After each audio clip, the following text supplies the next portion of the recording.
Madam. হ্যাঁ কি বল। Madam, আজকে তো আপনার জন্মদিন, এর জন্য আপনার জন্য একটা গিফট নিয়ে আসছি। আর happy birthday madam. Gift? Thank you. আচ্ছা শোন, এখান থেকে যা আর তুই তোর কাজ কর। ম্যাডাম, গিফটটা দিলাম, আপনি একটু খুলে দেখবেন না যে আপনার পছন্দ হয়েছে কিনা? আচ্ছা ঠিক আছে। Mobile? Okay thank you.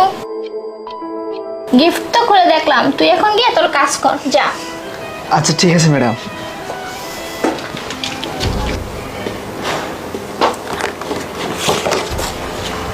Phone? আমি ইউজ করি আইফোন, তাও কমসে কম 1.5 লক্ষ টাকা দামের। আরও ও কি ফোন নিয়ে আসছে 20,000 25,000 টাকা দামের। এই ফোন যদি আমি ইউজ করি, আমার অফিসের যে এমপ্লয়ারি আছে ওরা আমাকে কি মনে করবো আমি ফকিন্নি। আচ্ছা একটা কাজ করি, দেখি আমার অফিসে কেউ কম বেতনের চাকরি করে কিনা, তাকে আমি এই ফোনটা গিফট করে দেই। আর এই ফোনটা গিফট করে দিলে আমার আপদটা বিদায় হবে।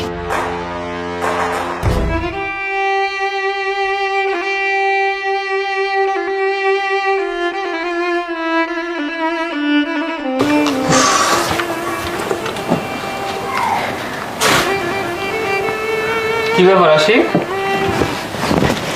কি হয়েছে তোমার?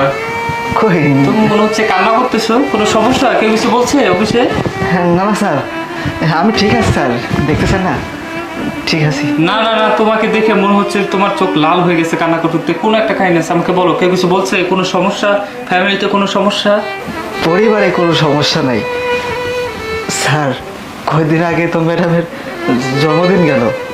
আমরা গরিব মানুষ স্যার, দিন আমি দিন খাই শেষ হয়ে যায়। অনেক কষ্ট করে ম্যাডামের লেগে একটা গিফট নিয়েছিলাম। ম্যাডামের হয়তো পছন্দ হয় নাই, কিন্তু কিনছিলাম, অনেক কষ্ট করে কিনছিলাম স্যার। একটা ফোন গিফট করছিলাম ম্যাডামরে, কিন্তু ম্যাডাম আমার কি গিফটে সন্তুষ্ট হয় নাই।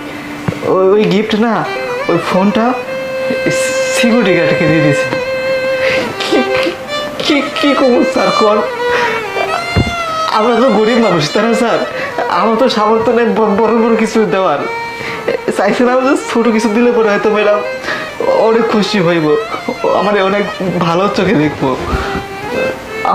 আমার দেখে না স্যার, গরিব মানুষ স্যার। তারপরও স্যার আমি 3 মাস ধরে টেকা জোগাইয়া ম্যাডামের জন্য 30,000 টাকা দিয়ে একটা ফোন কিনছিলাম। তার পছন্দ হয় নাই, আমার তো কিছু করার নেই স্যার। স্যার এই কথা ম্যাডাম কিছু করেন না, আপনার কাছে হাত জোর।